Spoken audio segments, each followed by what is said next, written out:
nakulabinga openinga down contract ne Norbert. Byaddala. Yes, byaddala bya reality byaddala ddala. Ennaku z'omwezi nga mwenda last yatujja kuba bo muziki nga sigenda kubeera kikambwe nnyo ku Hotel Africana. We twatandikira era we tulina okudda. Is it Norbert eyakirowoozeza? Who came up with the idea? Nanga nekantegeke show. Is it Norbert oba wayise Norbert ne mutuula? Of course, more engaging. Of course, nange mbadde nokolayo show. Fans ngabangamba mbu you know chibakola so yena yaba kyagala nange nawe ko kyagala so nemu meeting nemu chimaliriza everybody yena ange nga kyetwagala akino genda maaso just era fe natuba tukyagala just era natukola idinga ne kibanga kirina okugwa. It is taken a while to stage this show as Weasel kuva muganda afe bwe yafa. Chibade deliberate, chibade intentional, also era why? Life is literally the same. This is a perfect time. This is a perfect time. This is so. What are you planning to the shake in ability? Because the music is, and I like it. It's good life, Ready and Weasel. I like the fact that Nekushosho handles, as in much as we're losing your brother, you've maintained it. It's Ready and Weasel, straight up. How is the show going to be? Nyimba, Partiza Radio. How is it going to be anyway? To imagination. Show imagination. Che making okubange genda kubaya kabiso. Gwe just wetegeke okunyumira. Gwe wetegeke gwe manya bumnya ikigenda kuba kyakabi. Kigenda kuba kyakabi.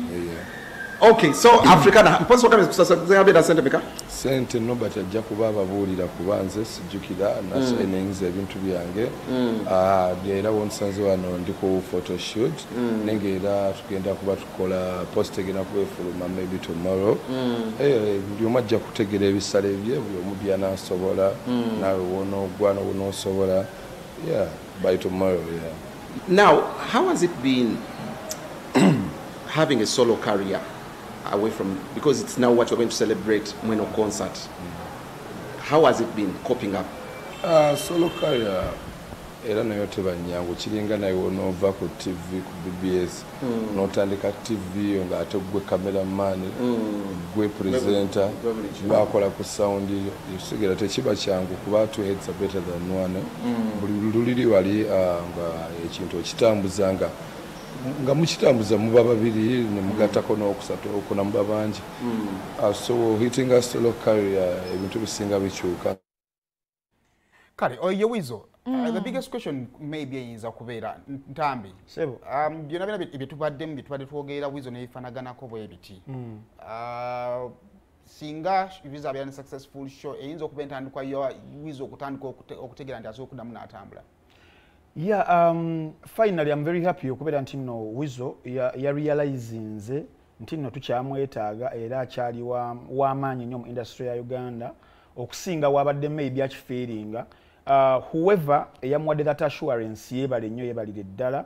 Nze omu ku bantu abatakkiriza na idea ya weeks ebbiri ezaggwanga amawulire gonna mu Uganda gafokasinze ku incident ya Weasel we yagenda ku Fangon Forest n'okuproposing agende mu mental facility n'ebiringa ng'ebyo.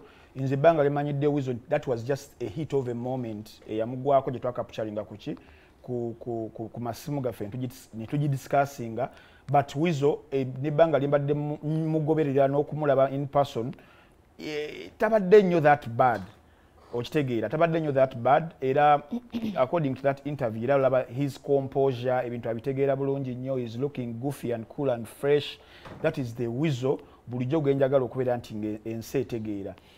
Biri ebibaddewo ebyemabega biyinza okubeera nga it's a build up nayo okubeera nti no yes stability ebaddewo kati kino kyakubiri nti no neshe egenda kubeerawo. Yagambye nti yamubbako essimu. Yes, n'omukyala yamubbako essimu which was a stunt. Ng'akaaba naye nga talina maziga.